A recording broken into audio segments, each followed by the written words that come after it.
Olá pessoal, sejam todos bem-vindos ao meu canal. Só lembrando, para quem ainda não se inscreveu, faça sua inscrição.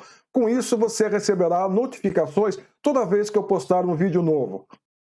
Se você gostou, dê o seu like. Se você não gostou, dê o seu dislike. Pode ser, não tem problema nenhum. Só que, por favor, você coloque uma observação, um avisozinho, faça um comentário do porquê você não gostou. Com isso, você nos ajuda a melhorar a qualidade do material que nós estamos apresentando para vocês, ok?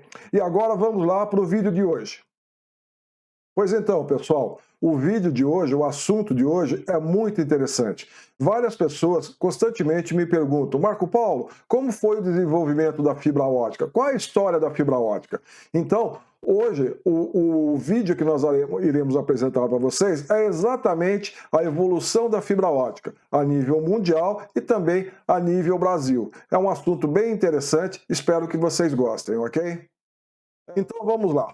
Tudo começou em 1870 com John Tyndall. John Tyndall era um físico britânico que ele demonstrou para a Academia Real de Ciências que a luz ela poderia fazer curvas. Até então, todo mundo supunha, imaginava que a luz só seguia em linha reta. Mas ele, através de um experimento bem simples, conseguiu comprovar para os demais membros da academia que a luz poderia fazer curvas. E isso foi feito através de um experimento bem simples que eu vou apresentar para vocês agora. Ele pegou uma vasilha, nessa vasilha ele colocou água. De um lado dessa vasilha ele colocou uma fonte de luz e do outro lado da vasilha ele fez um furo. Então o que acontecia? A água saía desse reservatório formando um jato de água. Na sequência, o que ele fez? Ele acendeu a fonte de luz. E automaticamente a luz começou a se propagar através do jato de água. Então ela seguia em linha reta dentro do recipiente, mas na saída da água, onde tinha o jato de água, ela saía e acompanhava o formato do jato, ou seja, fazia curvas. Então, uma coisa muito interessante na época que ele conseguiu demonstrar com esse experimento aí. 80 anos depois, em 1952, Narinder Singh Kapani, que era um físico indiano, que também fazia parte do Bell Labs, começou a estudar, ele estava estudando ainda e fazendo doutorado, e ele começou a estudar na parte de ótica, e onde ele se empolgou, ele começou a ver quais eram os efeitos de uma reflexão total interna, que é o que acontecia com a água no experimento do John Tyndall. E na sequência, nesses estudos que ele andou fazendo, ele estava buscando um material que tivesse um índice de refração muito pequeno e que também funcionasse como um espelho. A ideia dele era fazer com que a luz fosse refletindo através do sistema de reflexão total e com isso a gente conseguisse direcionar ela. Ou seja, é como se a gente tivesse um tubo espelhado e a luz fosse dentro desse tubo andando, batendo de um lado para o outro. Tá? Como muita gente imagina que a fibra ótica ela seja um tubo espelhado. E a gente sabe que não é bem isso daí. Acontece o sistema do princípio de reflexão total, mas é por outros motivos. 3 anos depois, o Kapani ele criou o nome fibra ótica e também patenteou esse nome. Inicialmente, ele começou a estudar e o que ele estava pensando? Ele estava pensando em utilizar esse material que ele estava desenvolvendo em aplicações de medicina. Isso para você fazer, como a gente diz, fazer aqueles catéteres onde você coloca para fazer endoscopia, que você coloca ou pela boca ou pelo nariz, e ali dentro tem uma fibra ótica que ao mesmo tempo que ela vai iluminando o interior do seu intestino aí, ao mesmo tempo ela vai transmitindo a imagem por fibra ótica. Então ele tinha essa ideia inicialmente. Daí que aconteceu? Ele começou a estudar e viu que a fibra ótica, naquela época não se chamava fibra ótica ainda, que aquele dispositivo tinha um monte de aplicações. E daí ele pegou e criou o nome de fibra ótica. Criou o nome de fibra ótica para essa ideia e também acabou patenteando essa invenção aí. 5 anos depois, em 1960, um físico americano que trabalhava na Hughes, uma empresa de tecnologia americana, chamado Theodore Byman, inventou o laser. No caso, na época, era um laser de rubi, e esse laser ele tinha a qualidade de fornecer uma luz extremamente direcional, uma luz com uma potência, uma elevada intensidade, e ao mesmo tempo ela possuía as características de fazer um chaveamento extremamente rápido, acende, apaga, e com isso você possibilitava fazer modulações de alta frequência utilizando esse dispositivo que tinha sido acabado de inventado, que no caso era o laser de rubi. Então, nessa década de 1960, aconteceu muitos avanços na área de fotônica e de ótica também. Então, o pessoal começou a ver que o negócio estava evoluindo rapidamente, e começaram a ver que a fibra ótica provavelmente ela seria uma candidata a fazer a substituição dos sistemas de transmissão que até o momento eram baseados em cobre e micro-ondas. Então, o pessoal ficou ali e falou: isso daqui vai dar jogo, isso aqui vai ser o futuro, tá? E isso foi na década de 1960, ou seja, 60 anos atrás.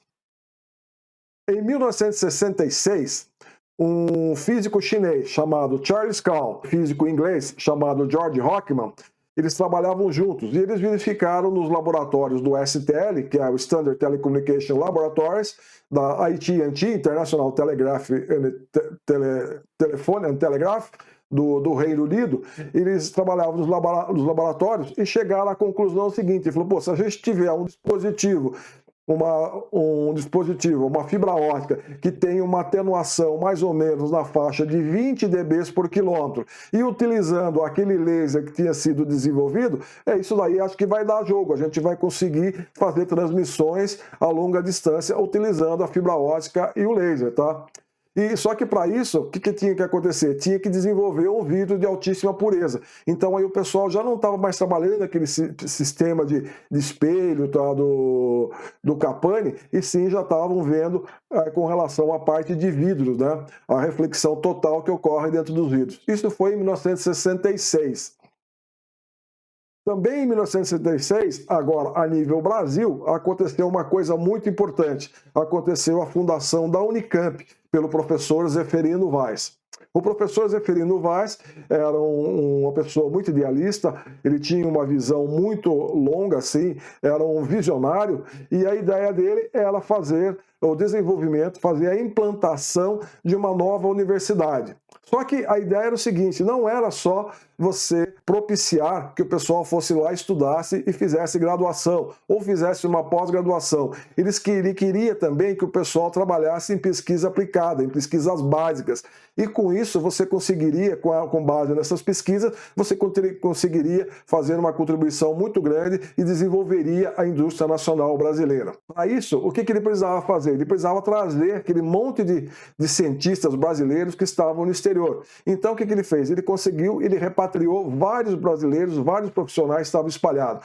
E ele tinha um jargão, ele chegava para o pessoal e falava: quando vocês vierem, vocês não vão ter nem mesa para sentar. Imagina a situação, vocês vão chegar aqui, não vai ter nem mesa para sentar, eu não tenho nada para oferecer para vocês, não vou prometer nada. A única coisa que eu digo para vocês é que eu garanto que quando vocês estiverem aqui, com toda essa massa crítica, né, esse pessoal que estava no exterior, esses cientistas, eu vou conseguir dinheiro e a gente vai alavancar essa universidade e o negócio vai vingar. Como disse, vai dar jogo, tá? Então essa era a ideia dele. Então foi em 1966 com a fundação da Unicamp. Em 68, ou seja, 2 anos depois, apareceu um guia de onda de luz, no caso uma fibra ótica, que já tinha perdas na ordem de 100 km. Vocês veem ali em cima que o Kao e o Hockman, eles estavam prevendo que fibras com ordem de atenuação de 20 dB já seriam factíveis. Aqui o pessoal já tinha conseguido 100 dB por quilômetro. E essa fibra é chamada de Cellfoc e foi desenvolvida em 1968 em um trabalho de pesquisa conjunta a Nippon Sheet Glass Co. e a Nippon Electric Co., que nada mais é que a NEC. Então, 2 empresas japonesas se associaram aí e começaram a trabalhar no desenvolvimento da fibra ótica e obtiveram essa fibra Cellfoc com uma ordem de 100 dB por quilômetro. E eles continuaram o trabalho. Então, nos próximos 6 anos, 6, 7 anos aí, de 68 a 75, eles continuaram trabalhando e essa atenuação, que era 100 dB por quilômetro, acabou caindo para 6 dB por quilômetro e utilizando um laser aí já trabalhando na faixa de onda do infravermelho em 830 nanômetros. Em 1970, ou seja, 2 anos depois da fibra Cellfox, que era de 100 dB por quilômetro, a Corning ela desenvolve a primeira fibra que já tinha atenuação suficiente para viabilizar a sua aplicação em enlaces de telecomunicações. No caso, eram 3 cientistas que trabalhavam na Corning, o Robert D. Moore, Donald Beckert e Peter Schutz, e eles conseguiram obter uma fibra ótica com a atenuação na ordem de 20 dB por quilômetro. Eles pegaram esse tipo de fibra aí, a exemplo da Cellfox, que era aquela fibra japonesa, eles chamaram essa fibra aí de Optical Waveguide Fiber, ou seja, um guia de fibra ótica. Isso aconteceu em 1970. Em 1971, aqui no Brasil, ou seja, 5 anos depois da fundação da Unicamp, José Elis Ripper Filho e o indiano Navin B. Patel, eles criaram o grupo de dispositivos dispositivos e semicondutores, que seriam o desenvolvimento de lasers e de semicondutores, dentro do Instituto de Física Gleb Vatagen, que fica na Unicamp. Então, o Instituto de Física, com o trabalho desses 2 profissionais, esses 2 cientistas, eles conseguiram montar um grupo que iria fazer o desenvolvimento dos semicondutores, nos casos, os lasers e os fotodetectores. Isso foi em 1971. Em 72, acontece um outro fato assim marcante na história das telecomunicações brasileiras. No final do ano, em novembro, o presidente Emílio Garrastazu Médici aprovou a instalação da Telebrás. A Telebrás era uma empresa holding das demais empresas operadoras que existiam no sistema Telebrás e ela era vinculada ao Ministério das Comunicações. E a Telebrás já começou com uma ideia, tá? A ideia da Telebrás era instalar um centro de desenvolvimento de tecnologia em telecom, de modo que nós tivéssemos o desenvolvimento de sistemas de telecomunicações a nível Brasil, sistemas totalmente nacionais. E o objetivo da Telebrás era investir nos grupos acadêmicos, você ter a formação de massa crítica, né, e de pessoas capacitadas para desenvolver a pesquisa e desenvolvimento. Então, inicialmente, iria se investir nas universidades, a gente iria desenvolver a cabeça desse pessoal, ia fazer essa formação da massa crítica, para depois migrarem para esse futuro centro de desenvolvimento que a Telebrás planejava abrir e desenvolver. E também em 1972 chegou um outro cientista que estava expatriado, ele voltou para o Brasil, que era o professor Sérgio Porto. E ele veio com a ideia de iniciar um projeto na área de fibra ótica. Então a fibra ótica é uma coisa do momento, já estava sendo desenvolvida a nível mundial, e ele falou, então vamos fazer um projeto aqui no Brasil também. Em 1972, a Corning também obtém fibras da ordem inferior a 7 dB por quilômetro. Vocês viram que quando o pessoal desenvolveu a 1970, ela tinha mais ou menos 20 dB por quilômetro, e agora, 2 anos depois, a gente já estava com fibra ótica na faixa de 7 dB por quilômetro.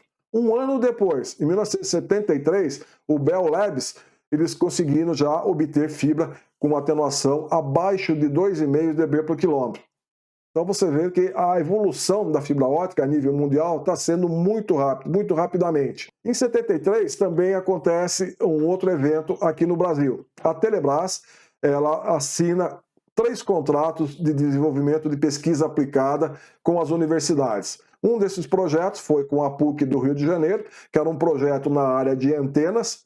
Com a Unicamp, a Telebrás assinou 2 contratos, um deles era na parte de transmissão digital, que o coordenador era o professor Regis Carabucci, que essa transmissão digital foi assinada com a Faculdade de Engenharia da Unicamp e aonde deu origem ao desenvolvimento do PDH, o MCP30, que é um equipamento digital, né? O MCP30 ele utiliza 30 canais de voz, 30 canais analógicos, transforma isso num sinal digital de 2 MB. É o famoso E1, tá? E com a Unicamp também, a Telebrás assina um outro contrato, que seria um sistema de comunicação por lasers, cujo coordenador seria o professor José Ripper. Então, a Unicamp foi privilegiada aí e teve um contrato com a engenharia e um contrato com o pessoal de física aí, do Instituto de Física Gleb Vatagen. Em 1974, a Telebrás ela assina um outro contrato com a Unicamp. Dessa vez era um subprojeto de fibras óticas que deveria ser vinculado ao projeto de sistemas de comunicação por laser, que era coordenado pelo Ripper. Então, vocês veem que aquela ideia do professor Sérgio Porto de montar um grupo voltado para desenvolvimento de fibra ótica já começa a ganhar corpo. E esse grupo de fibra ótica, inicialmente, ele era composto pelo professor José Mauro Leal Costa, pelo americano James Moore, o indiano Ramakan Rivastava e o holandês Erik Boschove. Apesar de ser um pessoal que estava fazendo desenvolvimento aqui no Brasil, começando o desenvolvimento, esse grupo ele estava entre os pioneiros no mundo nessa área de pesquisa. Por quê? Porque lá fora eles já trabalhavam com isso. Então, quando eles vieram para o Brasil, eles não vieram do zero, eles já vieram com a cabeça, com as ideias na cabeça e sabiam muito bem o que fazer. Então, isso ocorreu em 1974. Em 1975, um ano depois da montagem desse grupo, eles pegaram e participaram da primeira Conferência Europeia de Comunicações Óticas. Foi a primeira conferência que houve a nível mundial, foi realizada na Europa, na Inglaterra, e o pessoal participou. Eles foram lá como ouvintes, eles não apresentaram trabalhos nenhum, mas eles foram lá como observadores e puderam trazer algumas ideias, algum direcionamento para que lado que eles iriam. Então, o que eles aprenderam lá? Eles aprenderam, a Corning apresentou um método de fabricação de fibras óticas, que é o MCBD, método da deposição química de vapor modificado, que foi desenvolvido pela Corning. O pessoal também entrou nessa onda e começou a fabricar a nossa fibra, a desenvolver a nossa fibra usando essa tecnologia. E quando o pessoal voltou, o pessoal veio e já tinha um objetivo bem claro, tá? O pessoal já tinha uma mente, já sabia o que eles queriam. O que eles queriam? Eles queriam desenvolver a tecnologia e fazer a transferência para a indústria nacional, ou seja, fomentar a indústria nacional para que nós pudéssemos começar a fabricar fibra ótica aqui no Brasil também, e não simplesmente ficarmos como mero observador vendo o que acontece lá fora. Em 1976, a NTT, em conjunto com a Fujikura, já consegue obter fibra com perdas na ordem de 0,5 dB por quilômetro. Então você vê que inicialmente a gente tinha ali na faixa de 2,5 dB por quilômetro, eram fibras multimodo, e aqui o pessoal já começou o desenvolvimento das fibras monomodo para ter essa atenuação. Para quem não sabe, a NTT ela é equivalente ao que a Telebrás foi para nós, tá? Ela é a empresa holding na parte de telecomunicações, e a Fujikura é um nome bastante conhecido aí, todo mundo sabe, principalmente com relação a máquinas de emenda, clivadores, conectores, eles fazem fibra ótica também. Isso foi a nível mundial. Agora, a nível Brasil, o grupo de fibras óticas ele foi instalado no Departamento de Eletrônica Quântica, que tinha sido fundado por Sérgio Porto. Então, Sérgio Porto já tinha feito o planejamento e esse pessoal foi instalado lá no Departamento de Física Quântica, no Instituto de Física. Inicialmente, esse grupo enfrentou uma série de dificuldades. Uma delas é a escassez de insumo. Todo material que você utiliza para fabricar a fibra ótica não existia no Brasil. Você não tinha o vidro puro, a sílica pura, você não tinha os gases que são a base de tetacloreto de silício. Tinha uma série de coisas que tiveram que ser desenvolvidas. Então, para você importar, era muito difícil. Outra coisa era a parte de equipamentos também. Não existia equipamento para fabricar fibra ótica no Brasil, para você fazer toda a parte de monitoramento. Então, teve muita coisa que teve que ser importada. Então, isso foi um processo bastante cansativo, que demandou muita energia nisso daí. Em 76 também, a Telebrás ela já inicia o planejamento da implantação do CPQD.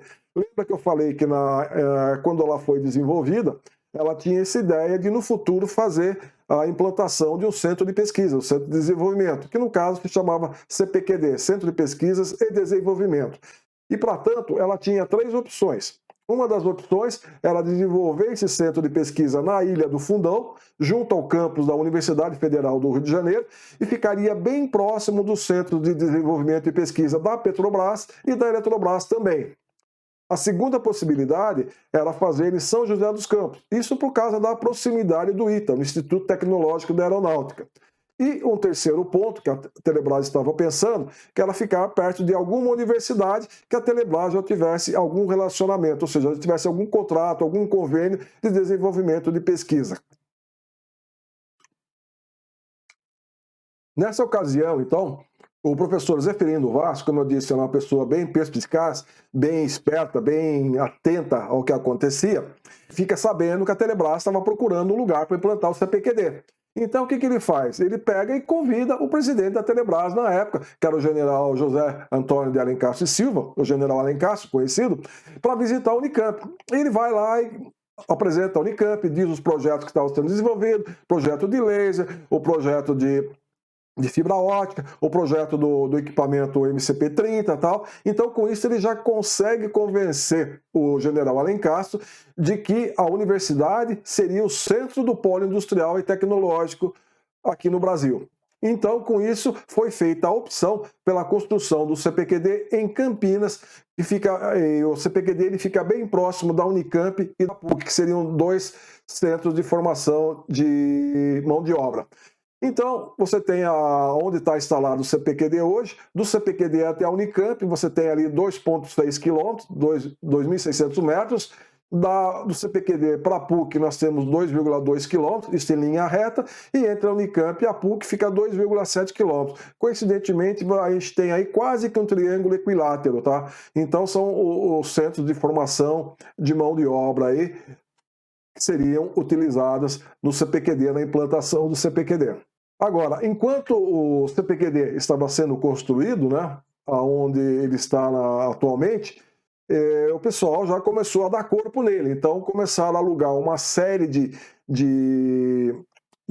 prédios em Campinas, na região central, para começar já a implantar. E um desses prédios que foram utilizados para começar a fazer a parte de desenvolvimento, pesquisa, começar a montar o corpo técnico do CPQD, foi o prédio da Embratel, que fica no centro de Campinas, na rua Bernardino de Campos, 799, na região bem central. Então, é uma quadra, tá? Você tem uma quadra, nessa quadra aqui nós temos no canto aqui o prédio da Embratel, do outro lado do quarteirão nós temos o prédio da Telesp, que era a central principal, central telefônica de Campinas. Aqui próximo hoje nós temos o terminal de ônibus, aqui o famoso Mercadão de Campinas, e aqui é o Largo do Rosário, onde é o centro, digamos, o centro de Campinas. Então você vê que fica bem na região central. Então esse prédio aqui era o prédio da Embratel, o acesso aos andares onde a gente fazia pesquisa e desenvolvimento era por essa lateral. Isso daqui foi em 1976 e eu, em 1980, como estagiário, eu trabalhei nesse prédio aqui. Então era muito bacana, a gente entrava muito por aqui, subia e a gente ocupava os andares aqui, que tinha alguns andares vagos que eram destinados ao pessoal do CPQD. Isso foi, como eu falei, foi em 76. No ano seguinte, 1977, já tinha sido feito o puxamento da primeira fibra ótica no Instituto de Física. Era numa torre pequena, numa torre de apenas 2 metros, o pessoal conseguiu fazer o puxamento da primeira fibra ótica. Era uma fibra índice degrau, não tinha muitas qualidades, mas foi o primeiro passo, né? A primeira pedra do tabuleiro já tinha sido colocada. E nessa ocasião, a Telebrás ela faz um novo contrato com a Unicamp, ela fez mais um contrato com a Unicamp, que seria o contrato para sistemas de comunicações óticas, e no caso, esse projeto aqui, ele seria coordenado pelo professor José Mauro Leal Costa.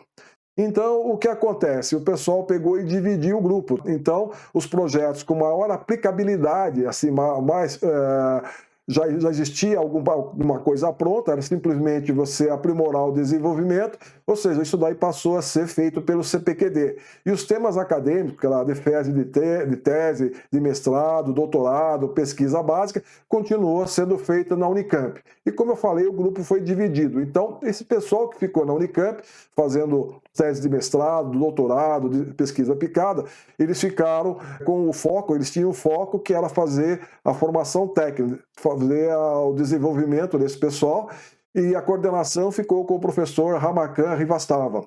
E do CPQD, função do CPQD era otimizar o processo e montar uma planta piloto para fazer a produção de fibra ótica já visando a transferência para a indústria. Isso daí ficou sob a coordenação do professor José Mauro Leal Costa. Em 1978, um outro cientista, Francisco Smolka, retorna ao Brasil, vindo dos Estados Unidos. e ele foi contratado pela Telebrás e foi trabalhar com o grupo de fibras óticas.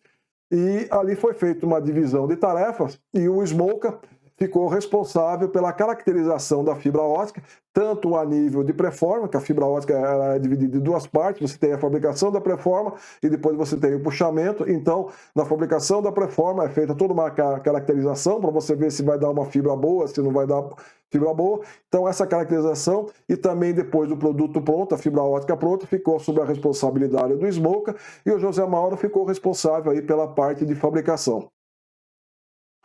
Em 1979, o que aconteceu? O pessoal de fibra ótica, que estava lá no prédio da Embratel, as condições não eram ideais, eles não tinham, as condições eram muito precárias, não tinham espaço, era complicado, o pé direito era baixo e tal. E outra coisa engraçada, quando eles ligavam o torno para fazer a preforma, quando você liga o torno, você trabalha aí com maçarico que chega a 2.000 graus, 2.300 graus de temperatura. E isso acabava provocando o disparo do alarme de incêndio do prédio, tá? Eu presenciei isso algumas vezes, tá? Então, o que aconteceu? O pessoal pegou e acabou, falou, nós temos que sair daqui, não tem condições. Para onde nós vamos? O CPQD ainda está em desenvolvimento, o pessoal está construindo os prédios, então eles pegaram e alugaram um barracão num bairro chamado Amarais, que é um bairro que fica perto da rodovia D. Pedro, fica próximo da Unicamp, próximo da PUC, próximo da onde seria o CPQD, e ali nesse barracão eles pegaram e começaram a fazer construções internas ao barracão. Começaram a fazer com madeirite, com drywall, as salas limpas, as salas para instalar os equipamentos de teste, equipamentos de fabricação da preforma, tal. E também devido ao pé direito, esse barracão tinha um pé direito relativamente alto, eles conseguiram montar um local onde puderam montar a torre de puxamento, que normalmente ela tem aí na faixa dos seus 10 metros. Também foi feito o desenvolvimento de uma fibra degrau, sílica-silicone, chamada de fibra Itaipu, e no caso a fibra ela consistia de um bastão de sílica pura, com 250 micros, e a casca era exatamente o revestimento de silicone, que tinha 400 microns, e essa era para ser utilizada, fazer monitoramento de equipamentos elétricos energizados. Isso daí ela foi desenvolvida para ser utilizada em Itaipu, porém a empresa que forneceu os equipamentos para a usina de Itaipu se recusou a usar esse tipo de fibra. Eles preferiram importar a fibra da matriz, é uma empresa suíça, eles preferiram trazer essa fibra lá de fora, em vez de usar a fibra desenvolvida aqui no Brasil. Em 1969, também, por último, foi criado o grupo de dispositivos optoeletrônicos do CPQD, com a transferência de parte do pessoal do Unicamp. Vocês lembram que lá no início a Telebrás criou um grupo que estava sob a responsabilidade de desenvolver os lasers e os fotodetectores dentro da Unicamp. E esse pessoal, uma parte dele agora, a exemplo do que foi feito com o pessoal da fibra ótica, veio para dentro do CPQD, onde foi criado esse grupo de dispositivos optoeletrônicos. Aqui agora vocês estão vendo o mapa, então tem o triângulo ali que a gente falou, que é o triângulo formado pela Unicamp, CPQD e a PUC, e aqui embaixo, do lado esquerdo, na parte inferior, nós temos o bairro dos Amarais, onde ficava o famoso barracão da fibra ótica. Então dá uma distância aí mais ou menos de 7,9, 8 quilômetros em linha reta, mas você não tinha dificuldade para chegar aqui não, tá? Se você estava na Unicamp, você poderia vir aqui, pega a rodovia Campinas-Barão Geraldo, depois pegava a rodovia D. Pedro e vinha para cá. Se você estava aqui no centro de Campinas, você podia pegar a rodovia que ia para Barão Geraldo, pegava a D. Pedro, voltava, ou vinha aqui por baixo, que é a estrada que ligava o bairro dos Amarais. E aqui nós temos a rodovia D. Pedro, aqui é a via Anhanguera, Essa outra estrada aqui é a Campinas-Mojimirim, onde fica o CPQD, para você chegar lá também é fácil, né? E a D. Pedro, para quem não conhece, ela une aqui Campinas e vai até Jacareí ali, e na rodovia Presidente Dutra, em direção ao Rio de Janeiro. Então aqui nós temos algumas fotos históricas, essas fotos são do meu amigo Atílio Reggiani. Atílio Reggiani trabalhou no grupo de fibras óticas, hoje ele é professor, e ele era responsável pela parte dos revestimentos da fibra ótica, e ele me cedeu essas fotos aqui gentilmente. Então aqui nós temos algumas etapas da montagem do barracão. Então ali a primeira foto ali superior do lado esquerdo, nós temos o Smolca, Ali você vê a entrada, aí a portaria do terreno onde tinha o barracão, mais atrás você tem o barracão. Na foto do lado direito ali também, em primeiro plano, tem o smoke, vendo o pessoal começando a montar. Você vê que era tudo feito com madeirite, né, e madeira. Então eles começaram a montar toda essa estrutura dentro do barracão. Na foto abaixo aqui do canto inferior do lado direito, nós temos o smoke do lado esquerdo e do lado direito nós temos o professor José Mauro Leal Costa, que era o coordenador desse grupo aí. Então são fotos bastante históricas aí que diz da montagem do famoso barracão de fibras óticas da Telebrás. Em 1980, chegamos em 1980. 1980 foi a inauguração das instalações do atual CPQD. E nessa instalação já tinha sido acordado, já tinha sido decidido que todas as tecnologias estavam aptas para você fazer o desenvolvimento no sistema óptico. E deste modo, essas tecnologias, né, elas deveriam fazer um teste piloto. Então, para isso foram escolhidas duas centrais, cidade do Rio de Janeiro. Ali a gente deveria fazer a implantação desse sistema óptico totalmente nacional. Então, o general Alencar, na inauguração do CPQD, ele dá uma ordem, uma missão que a gente deveria fazer a implantação desse sistema óptico. Então, todos os trabalhos dos grupos, do pessoal de transmissão digital e também do pessoal de fibra ótica, estava voltado para isso daí. 1980 foi quando eu entrei no CPQD como estagiário e eu tive a satisfação de participar dessa inauguração. Como eu falei para vocês, eu comecei a trabalhar no prédio da Embratel e, na sequência, eu vim trabalhar aqui no CPQD. Então, nessa foto mais antiga aqui, do lado inferior, do lado esquerdo, vocês têm aqui o CPQD, existiam poucos prédios, né? Hoje em dia, nessa foto colorida aqui, você vê que tem muito mais prédios. A placa comemorativa aqui, Telebrás, Centro de Pesquisa e Desenvolvimento.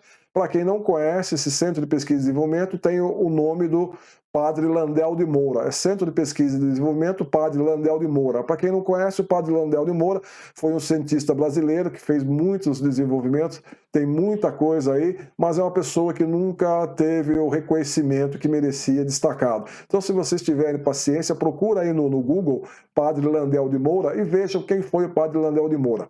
E na foto aqui da direita, a foto inferior, nós temos a retirada da cobertura da placa inaugural do CPQD. Então aqui, em primeiro plano, aqui nós temos o Jorge Marcial Leal, que foi o diretor do CPQD, diretor de pesquisa e desenvolvimento por muito tempo do CPQD. O CPQD era uma diretoria da Telebrás, né? Aqui também nós temos o presidente Figueiredo fazendo a retirada do pano, né, que fazia a cobertura da placa inaugural, e as diversas pessoas. A gente participou também, a gente estava no meio dessa turma toda aí, tá? Em 1980 foi dada a missão, tem que implantar um sistema de comunicações óticas. Então, em 1981, tudo se voltou para isso. E vocês se lembram daquela fibra Itaipu, né, que tinha sido desenvolvida para Itaipu, mas não foi usada em Itaipu. Mas mesmo assim, o pessoal conseguiu fazer testes com ela foi aprovada e foi feito nas instalações da CPFL, Companhia Paulista de Força e Luz, em Americana e São José do Rio Preto, no interior de São Paulo. E o pessoal da fibra ótica começou a se dedicar exclusivamente para fazer a fibra ótica, desenvolver a fibra ótica para a gente poder utilizar nesses enlaces aí, só que ao mesmo tempo não bastava só a fibra, você tinha que promover proteções adicionais, proteções mecânicas, de tal modo que essa fibra ótica pudesse ser manuseada, ou seja, a gente tinha que construir um cabo ótico. E na ocasião, eles desenvolveram esse cabo óptico junto com a Condugel. A Condugel era um fabricante de fios e cabos que acabou aí entrando, eu não sei direito como foi o histórico, mas acabou tendo essa proximidade com o pessoal do CPQD e foi feito o desenvolvimento desse primeiro cabo óptico multimodo no Brasil. Enquanto isso, no CPQD, os equipamentos da hierarquia PDH, no caso o MCP-30, ele já tinha sido transferido a tecnologia para a indústria. No caso, a Elebra já estava produzindo esse equipamento. O MCP-120, ele estava na fase de transferência de tecnologia, e o MCP-480 e o Elo 34, eles estavam na fase final de teste. Como que era feito isso? Você fazia um protótipo de laboratório, depois você fazia um protótipo de desenvolvimento já voltado, mais ou menos alinhado de como seria feita essa transferência de tecnologia para a indústria, e depois dentro da indústria era feito um terceiro protótipo, que era o protótipo industrial. Uma vez aprovado, daí sim começaria a fabricação dos equipamentos em linha, né? Viraria equipamento do dia a dia, de produção diária. Então, nós estamos em 81, e daí em 82 foi a implantação do ECO 1. O que era o ECO 1? ECO 1 foi o Experimento de Comunicações Óticas 1, que foi exatamente a missão dada pelo general Alencastro.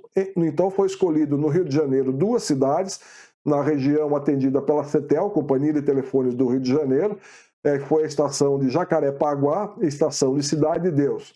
Foi mais ou menos uma distância de 3 quilômetros, e foi feita a implantação desse cabo óptico, do sistema, dos equipamentos aí, e o sistema foi inaugurado pelo general Alencastro. Então, nessa ocasião, nessa inauguração, os papéis já estavam bem definidos também. Qual era a responsabilidade da universidade? A universidade deveria formar a massa crítica, deveria gerar recursos humanos e também prover a tecnologia básica, as pesquisas básicas. O CPQD deveria pegar essa tecnologia básica, essa pesquisa aplicada, e transformá-la em tecnologia industrial. O MINICOM, o Ministério das Comunicações, ele selecionava 2 ou mais indústrias que iriam receber essa tecnologia.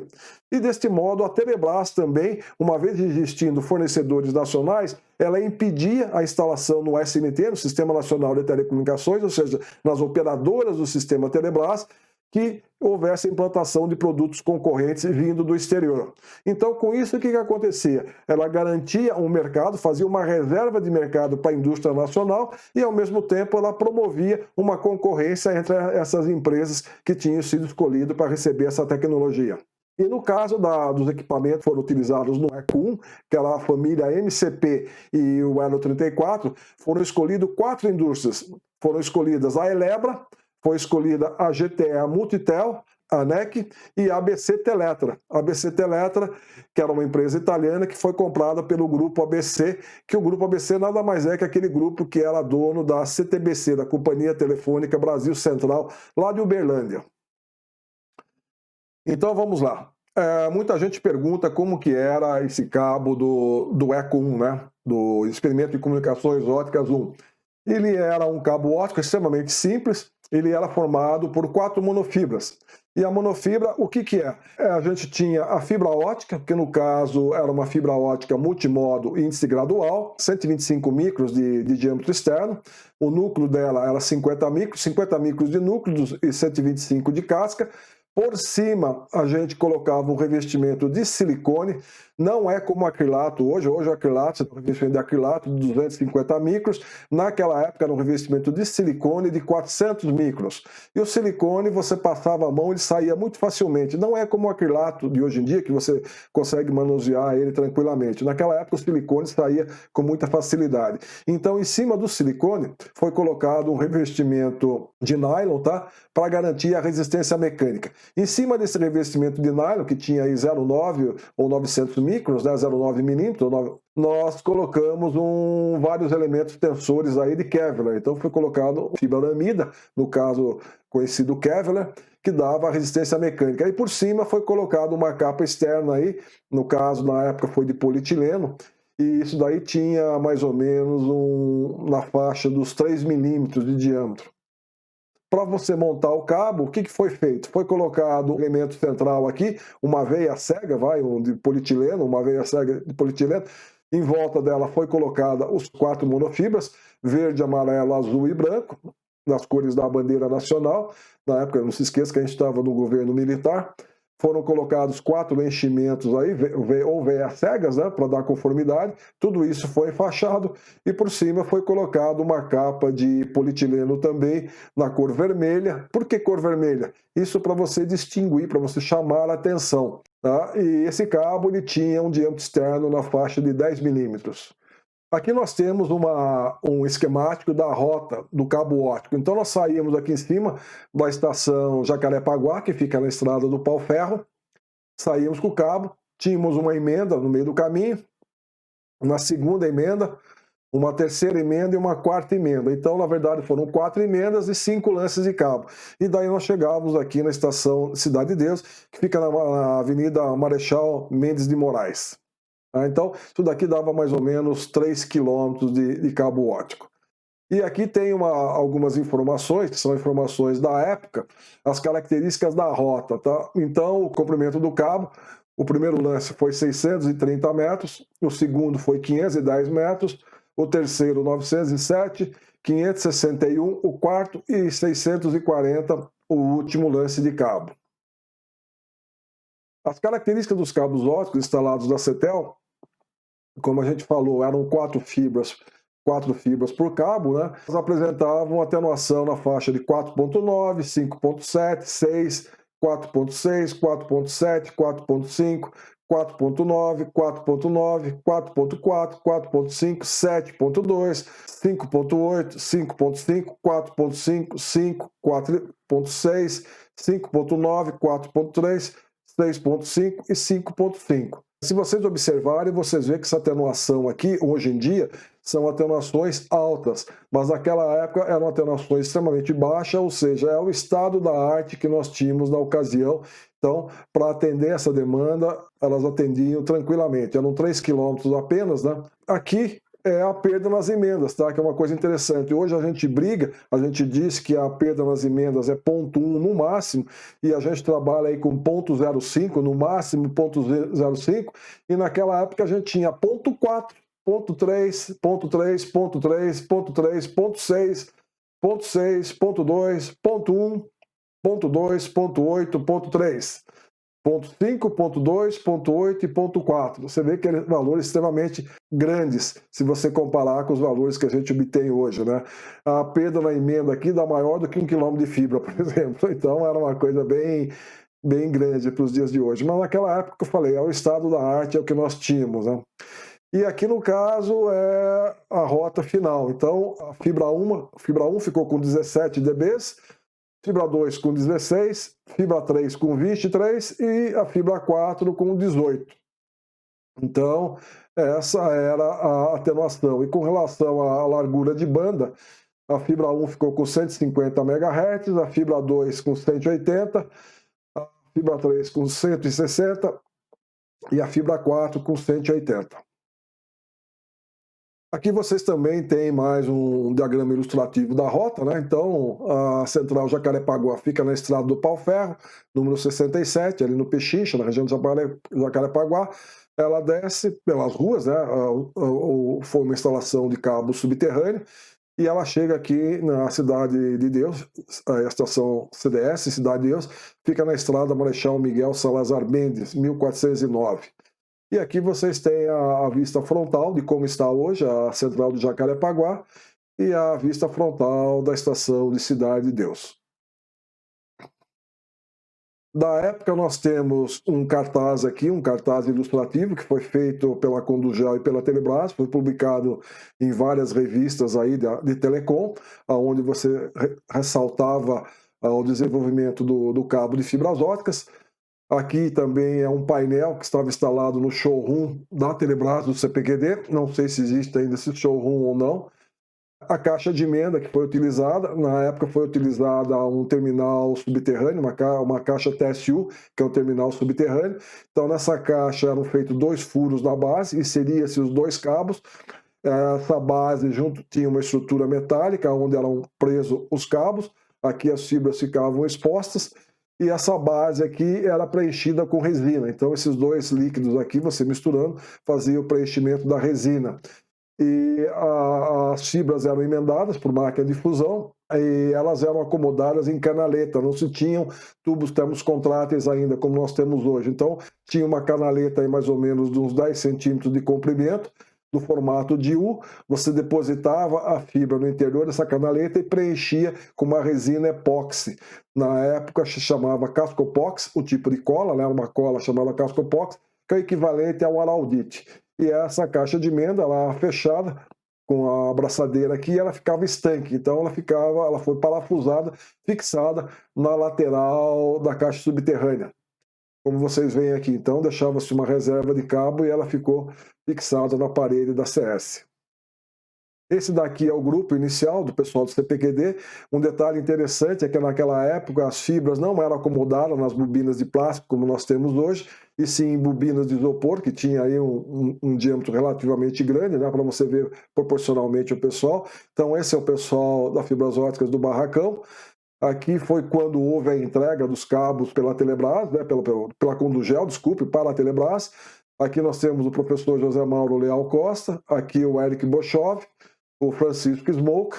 Esse aqui é meu amigo, o Atílio Regiane, de quem me cedeu as fotos, que a gente trabalhou no desenvolvimento dos cabos óticos da próxima fase aí, que é a fase do pico, né? Foi onde a gente interagiu, a gente era de grupos distintos, né? Ele trabalhava com o pessoal de fibra ótica e eu trabalhava com o pessoal de equipamento, e depois, nessa época, eu estava com o pessoal de equipamentos de Elo 34, e na sequência eu fui trabalhar com o pessoal da gerência de rede, fazendo o desenvolvimento de cabos óticos e acessórios.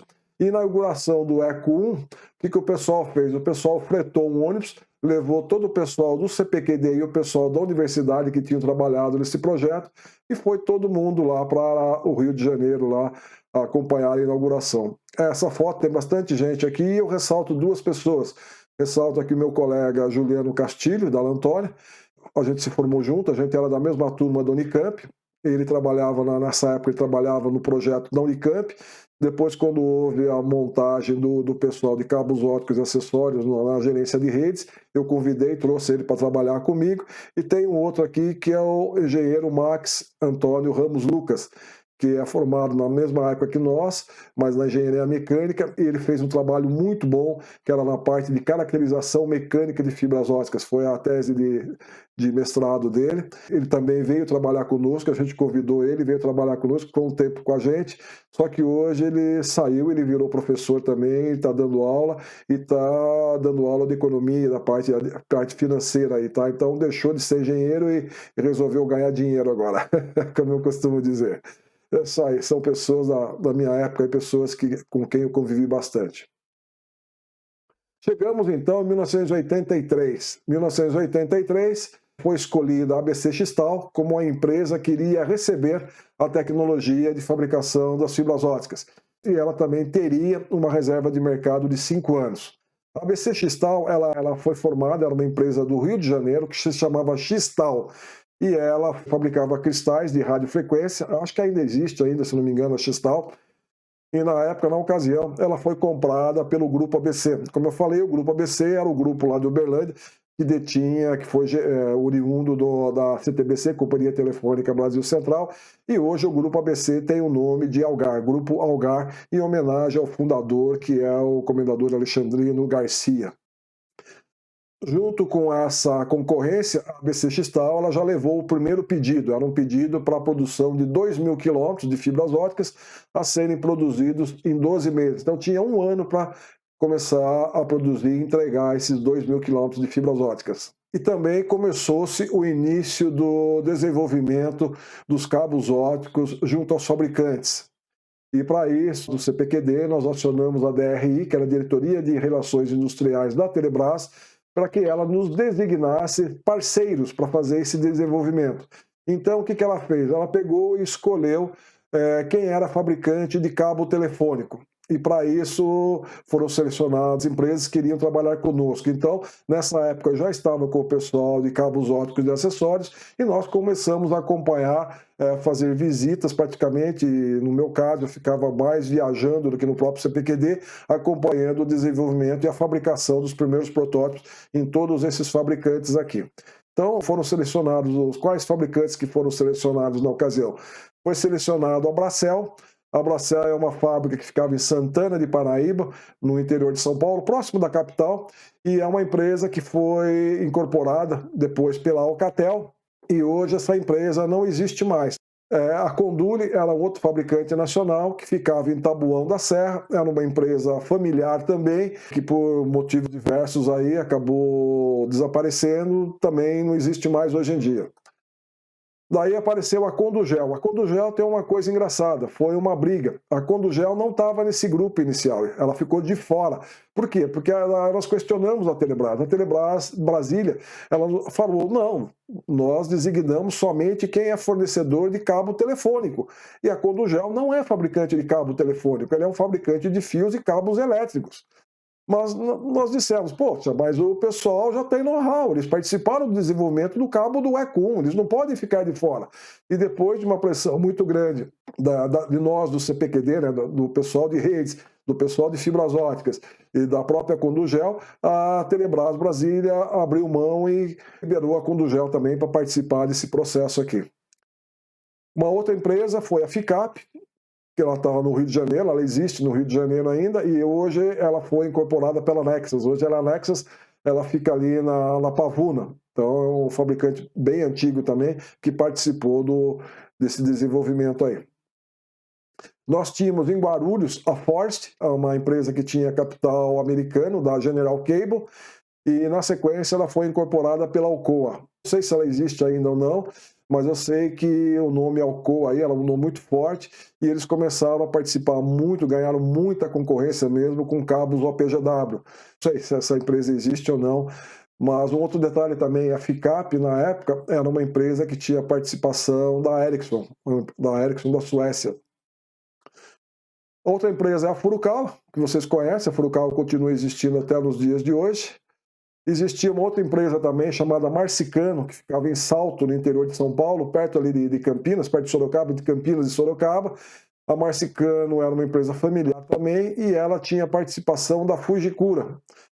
Então, ela é uma empresa que tinha um pouco de acesso à tecnologia japonesa, do mesmo jeito que a Furukawa também tinha tecnologia japonesa para fazer esse desenvolvimento, enquanto que as outras empresas, as brasileiras, não tinham relacionamento nenhum, mas as empresas externas recebiam o apoio de suas matrizes.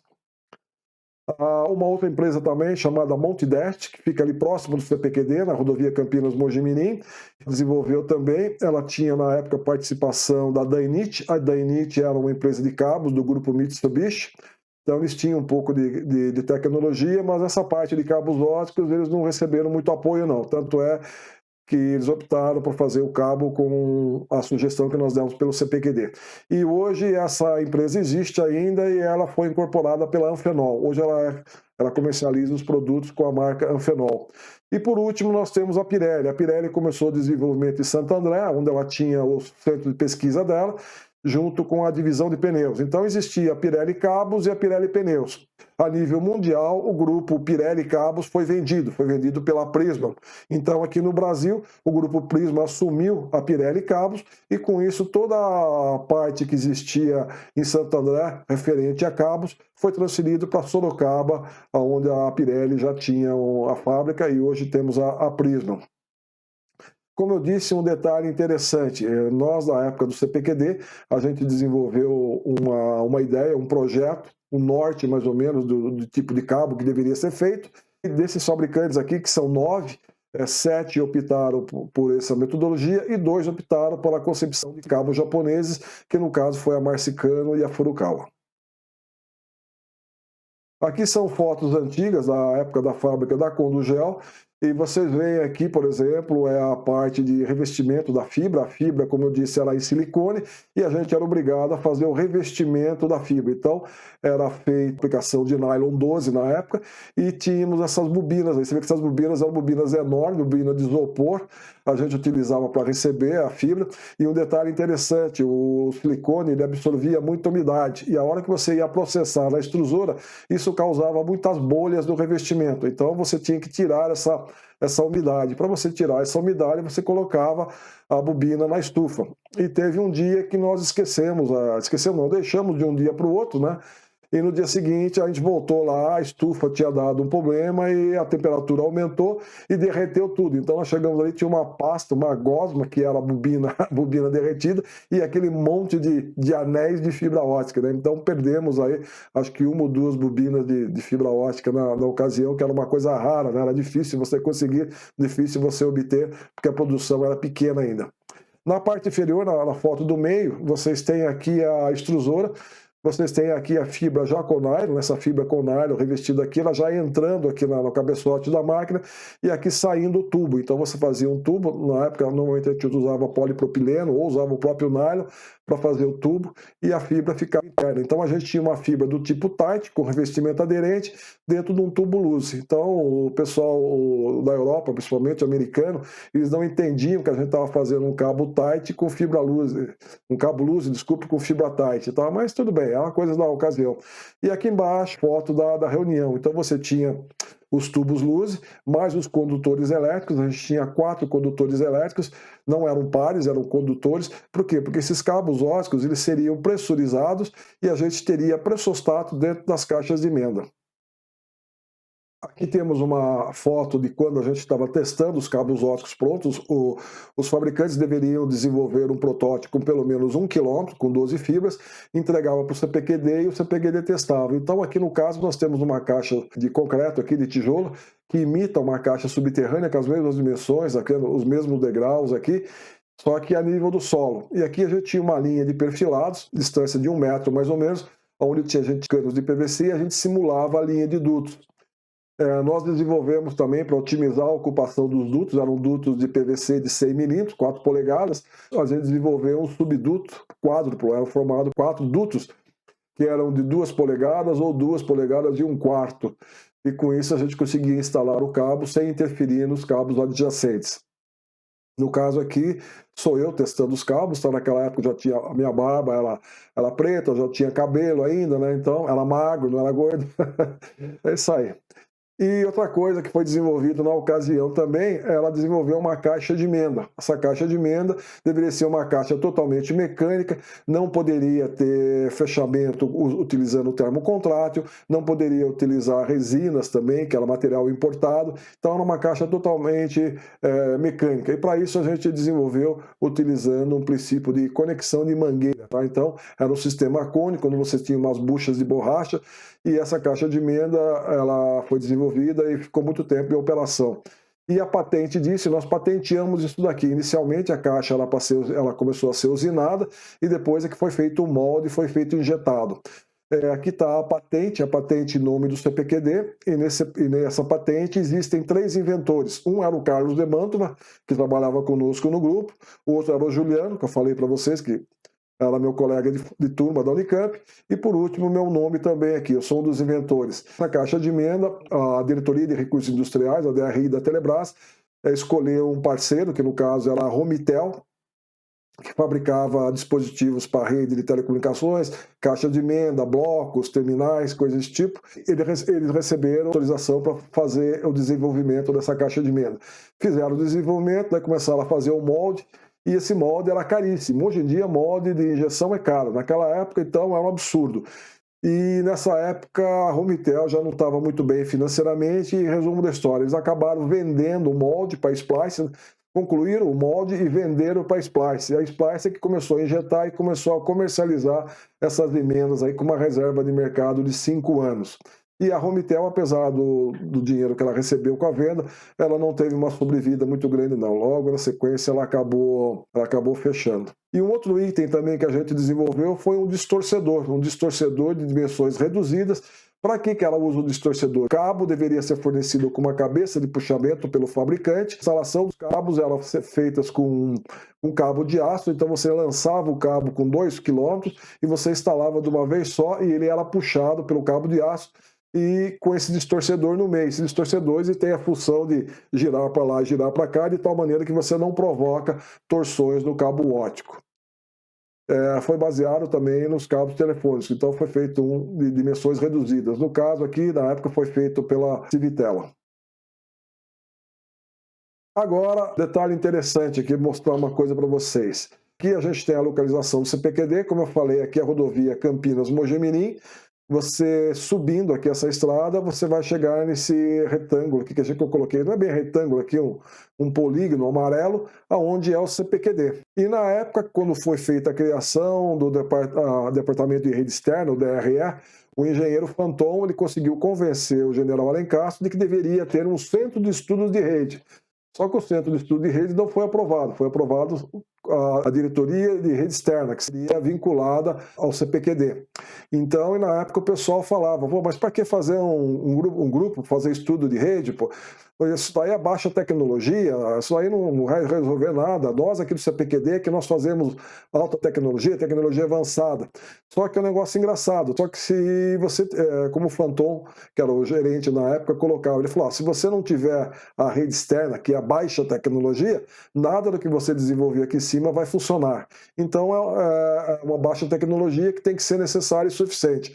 Então foi criado o departamento de redes, daqui saíram os projetos de cabos óticos e acessórios, saíram a parte de proteção elétrica, desenvolvimento de sistemas de proteção, as regras do Protel, que são as regras de proteção elétrica das redes telefônicas utilizadas até hoje, foram desenvolvidas aqui. Foi desenvolvida a resina para fazer bloqueio de pressurização. Tem uma série de coisas que foram desenvolvidas aqui pelo CPQD, pela Diretoria de Gerência de Rede Externa. E aqui em vermelho, vocês veem uma linha que vai lá, ela dá a volta e retorna, como se fosse o número 9. Essa era a nossa linha de dutos. Então a gente lançava o cabo aqui, o cabo ia sendo instalado em linha reta, fazia essas 4 curvas de 90 graus e voltava, que é o detalhe daquela foto que vocês veem que o cabo estava indo e voltando. E aqui do lado de baixo foi o terreno comprado e onde foi instalado a BC Xtal. Então a BC Xtal ficava bem aqui. Inclusive a gente falava, para receber tecnologia é fácil, é só jogar por cima do muro, tá? Então aqui foi a BC Xtal e aqui atrás ficou o pessoal da BC Italtel, que acabou recebendo a tecnologia dos circuitos híbridos, dos dispositivos optoeletrônicos, tá? Então foi aqui atrás. Então a BC Xtal, fibras óticas na frente e os dispositivos semicondutores na parte traseira aqui. Então aqui nós temos, para quem não conhece aqui, a entrada do CPQD, a fachada, né, a entrada principal. Aqui embaixo é uma ampliação dessa foto aqui. Então, onde tem esse número 9 aqui, se você olhar, você vê, tem as árvores, daqui você vê, ó, tá vendo? Ainda existem as caixas subterrâneas que era a nível do solo, né? Então, ainda existe isso, mas isso aqui está tudo abandonado, hoje em dia não se usa mais. E também a ABC Xtal. E a ABC Xtal funcionou durante muito tempo, você vê que ela foi em 83 que foi dada a transferência de tecnologia para ela. Ela teve uma duração aí de 17 anos. Em outubro de 2000, ela foi vendida por uma empresa chamada Fibercore. Fibercore é uma empresa americana que tem fábrica em vários locais do mundo, e a exemplo do que estava acontecendo na época de 2000, início de 2000, foi aquela correria danada, todo mundo querendo fibra, foi uma busca incessante aí por fibras óticas, né? Todo mundo querendo, a demanda deu um salto astronômico aqui, a Fibercore acabou comprando a ABC Xtal para incrementar a produção e tal, mas no final esse pico que deu acabou caindo e hoje a gente sabe que tem aí uma ociosidade muito grande de fibra ótica no mundo. E a Fibercore, desse modo, acabou encerrando as atividades dela aqui no Brasil. E voltando então para a realidade, em 1984, nós temos aqui que a ABC Xtal entrega o primeiro lote de 500 km. Lembro que eram 2.000 km, né? Então, em 83 e 84 já entrega os primeiros 500 km de fibra. Entra em funcionamento entre 2 estações em Uberlândia, na região da CTBC, Companhia Telefônica Brasil Central, hoje Algar, o primeiro sistema de comunicações óticas totalmente nacional, que era não experimental. Aquele do Eco 1 foi você vê que foi uma implantação no sistema experimental. Aqui não, já era um experimento totalmente desenvolvido e produzido no Brasil. Então, quem que participou disso daqui? Lembra que a CTBC ela fazia parte do grupo ABC, que por sua vez era dono da ABC Xtal, que também era dono da ABC Teletra. Coincidência, né? Então, a instalação foi feita lá na CTBC, as fibras fornecidas pela ABC Xtal, os equipamentos pela ABC Teletra e o cabo foi feito pela Pirelli. Ressalta-se que a CTBC ela não faz parte do sistema Telebrás. E apesar de não fazer parte do sistema Telebrás, eu tive a oportunidade de acompanhar a instalação desse cabo óptico aqui. Eu fui convidado pela Pirelli e na época eu tive lá em Uberlândia, acompanhei. Eu sei que uma das centrais é a central João Pinheiro, quem é de Minas aí deve saber qual é a outra central aí. E também, lembra que eu falei que foi criado aquele grupo de dispositivos eletrônicos, aí tinha a própria ABC Xtal, atrás foi criado o pessoal da microeletrônica, né, para receber, só que isso era para ser feito em 1984 e o pessoal deu uma postergada. Por quê? Porque o mercado estava muito baixo, a demanda era baixa. Só que mais tarde isso vingou e foi escolhida a Elebra microeletrônica e também a BC Xtal, que no caso era a BC Italtel, que recebeu essa tecnologia aí para fazer a microeletrônica. Em 84 também a Telebrás começa o projeto, inicia o patrocínio do PICO. O que é o PICO? O PICO era o programa de introdução das comunicações óticas. Isso seria você implementar junto às operadoras regionais que pelo menos cada operadora tivesse um sistema de enlace ótico, para que tivesse conhecimento da tecnologia e assim pudesse começar a usufruir dos benefícios da fibra ótica. Então, com isso, começou-se a implantação em várias operadoras do sistema Telebrás. Eu, particularmente, participei aí de várias empresas, aí, várias implantações no Brasil todo aí. E nesse caso, a pioneira foi a Telesp, e as demais empresas aí vieram na sequência. Então, em São Paulo, a Telesp ela escolheu duas estações, a estação Santa Ifigênia e a estação Basílio da Gama. Basílio da Gama é a estação interurbana de São Paulo, a distância delas era mais ou menos de 2 quilômetros de distância. Então, você vê que um lance de cabo seria suficiente, um lance de 2 quilômetros.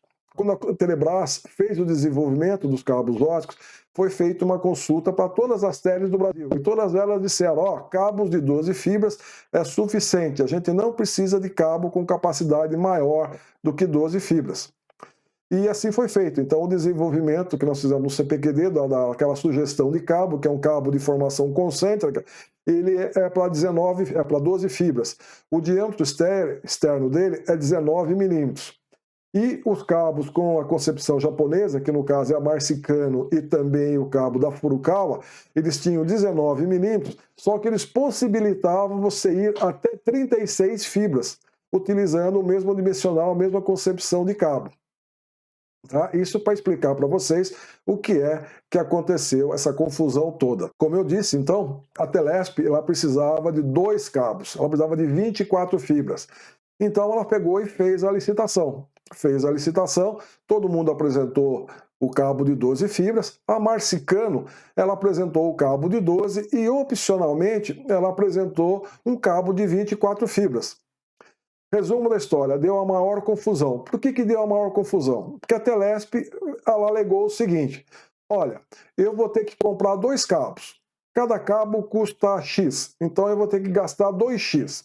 Esse cabo de 24, ele é mais barato que o cabo de 2X, é 1,5X, por exemplo. Pô, então já estou ganhando aí.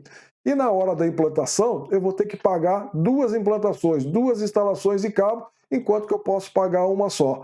Então foi a maior briga, tá? A maior confusão, a Telesp conseguiu, ela ganhou, e foi então a Marcicano já furou a primeira licitação que aconteceu no sistema Telebrás para a entrega de cabos óticos, e foi entregue o cabo de 24. Agora, esse cabo, como eu falei, era para ser um cabo de lance único, ser um lance único só. Mas daí o pessoal ficou meio com receio e tal, e pegaram e resolveram fazer 2 lances de 1000 metros, tá? 2 lances que era o primeiro cabo, o cabo de 24 e tal. Então o pessoal ficou preocupado e falou, vamos lançar 2 cabos de 12 fibras. Gente, não sei se vocês estão escutando, mas tem uma musiquinha no ar aqui, ó, uma música do Caetano, se eu não me engano, é uma música chamada Sampa, né, do Caetano Veloso. Por que apareceu essa música agora, tá? Por que será, né? Por que será? Porque a primeira emenda de fibra ótica, lembra que eu falei que foram 2 lances de 1 quilômetro?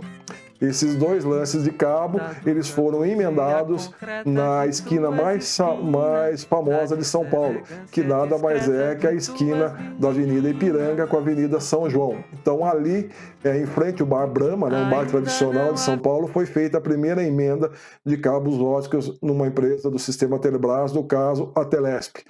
Era uma caixa subterrânea enorme, para quem passar por ali, dá uma olhadinha na calçada, vocês vão ver que essa caixa tem 2 tampas, tá? É uma caixa gigantesca. Então ali, nossa, que tinha de gente ali, de pessoal de imprensa filmando, tudo isso foi filmado com vídeo. Eu não sei se existe imagem disso ainda ou não, mas se existia é um negócio muito bacana. Então foi assim, então foi lançado 2 lances de 1000 metros e foi feita a emenda de conexão de 24 fibras nessa caixa subterrânea, utilizando uma caixa de emenda desenvolvida pelo CPQD. Então, aqui continuando, como eu disse para vocês, eu vou apresentar os dois tipos de cabo que foram desenvolvidos na ocasião. O primeiro cabo é esse daqui, que é um cabo de formação concêntrica. Foi utilizado um arame de aço, esse arame de aço 2,5 milímetros de diâmetro. Ele tinha um recobrimento plástico aqui, uma capa de recobrimento. Por que foi utilizado o aço? Porque na época foi proibido de utilizar materiais aí como bastão de fibra de vidro, que ainda estava em desenvolvimento. E se você olhar dentro da tabela de deformação dos materiais, você vê que o vidro é um material que se deforma muito pouco, e logo abaixo dele a gente tem o aço. Então, para garantir a integridade das fibras ópticas, a gente usou um elemento de tração de aço revestido. Em volta foram colocados 4 condutores, como eu falei, que eram condutores para você poder instalar pressostatos ao longo das caixas de emenda, porque o cabo era pressurizado. A gente não usava geleia nesse cabo, o cabo era de núcleo totalmente seco. Em volta você tinha também elementos de enchimento, né? Então isso era a primeira coroa, e na segunda coroa a gente tinha aí os 12 tubos aí, um tubo verde, um tubo amarelo, piloto direcional, e os outros tudo tubo branco. Na época eram tubos incolor, porque o polipropileno utilizado na ocasião ele é incolor. E muita gente pergunta aí essa história, por que um cabo verde, um tubo verde, um tubo amarelo e o resto tudo branco, tá? Isso daí dá maior confusão. Isso daí eu já contei na minha live aí que eu tive aí com o pessoal da Lucas da Telecom, e mais para frente no vídeo eu posto daí novamente. Então, e no final a gente tinha a fita PL. A fita PL nada mais é que uma fita de alumínio polietilenada dos dois lados, aplicação de polietileno dos dois lados. Então ela sobrepõe, né? Ela tem uma sobreposição. Com isso, a hora que você coloca o plástico aqui do revestimento plástico do polietileno quente sobre ele, ele derrete e se funde. E com isso você consegue fazer um tubo, né? Um tubo praticamente estanque, por onde corre o ar e evita a entrada da água, da umidade. E essa fita PL também, em cabos telefônicos convencionais, ela é usada como uma blindagem eletrostática. Então esse aqui é o cabo de 12 fibras, com mais ou menos 19 milímetros externo. E o cabo de concepção japonesa é esse. Ele tem também um elemento central de aço, um revestimento do elemento central de aço. Nós temos aqui o que a gente chama de unidade básica. Então eu tinha um araminho de aço com 0,9. Em volta eu tinha 6 fibras com 0,9, verde, amarelo, branco, azul, vermelho e violeta, colocadas em volta, e que isso feito uma amarração, como se fosse um grupo telefônico. Então o grupo azul, o grupo laranja e assim na sequência. Então você vê que o cabo de 12 eram 2 grupos, e aqui eu tinha elementos cegos, eu tinha tubos ou veias cegas, tá? Então só para dar enchimento. Aqui em volta tem os 4 condutores elétricos e 2 enchimentos. Então, o que a Marcicano fez? Ela colocou o grupo 1, de 1 a 6, grupo 2, 7 a 12, grupo 3, de 13 a 18, e o grupo 4, de 19 a 24, e aqui colocou 2 enchimentos. E o cabo tinha 19 milímetros também. Então, essa foi a jogada dela. Então, esse foi o primeiro cabo que foi instalado no sistema Telebrás. Então aqui nós temos a rota do pico, uma rota relativamente pequena. Ela sai aqui da Rua General Osório, onde fica a estação Santa Ifigênia, desce, chega aqui na esquina da Ipiranga com a São João, caminha pela Avenida Ipiranga, entra aqui e vai até a Rua Basílio da Gama, 177, onde fica a Central Basílio da Gama. Então aqui você tem a imagem da estação Santa Ifigênia e a imagem da estação Basílio da Gama. Ok? Em 1985, 84, 85, o pico tomou volume, as várias empresas começaram a utilizar os cabos óticos. Eu, particularmente, acompanhei instalações aqui no Paraná, na Telepar, em Santa Catarina, na Telesc, em Minas, na Telemig, Telegoiás, Telebahia, e também ministrei muitos treinamentos no centro de treinamento da Telebrás em Brasília. A Telebrás tinha em Brasília um centro de treinamento, e também tinha em Recife um centro de treinamento de mão de obra. Então a gente levava todo o pessoal das operadoras para lá e eles eram treinados lá. E nessa época eu participei de muito treinamento na parte de instalação de fibras óticas, confecção de emenda, parte de caracterização das fibras, caracterização de enlace óptico. Isso foi feito em 84, 85. Em 86, eu ainda estava no CPQD, eu saí do CPQD no final do ano, e nesse ano o CPQD concluiu o desenvolvimento da fibra monomodo. Até então a gente só tinha multimodo. Aqui eles concluíram o desenvolvimento, chegou nos valores aceitáveis de atenuação. O CPQD também já com a monomodo já nasceu com revestimento de acrilato, então ela não teve o revestimento de silicone, ela já nasceu com revestimento de acrilato. E nós, no CPQD, a gente apresentou um protótipo, um projeto de como deveria ser o cabo de 12 fibras também, que deveria ser o cabo monomodo a ser implantado no sistema Telebrás. Então, nessa ocasião, eu já tinha saído do CPQD.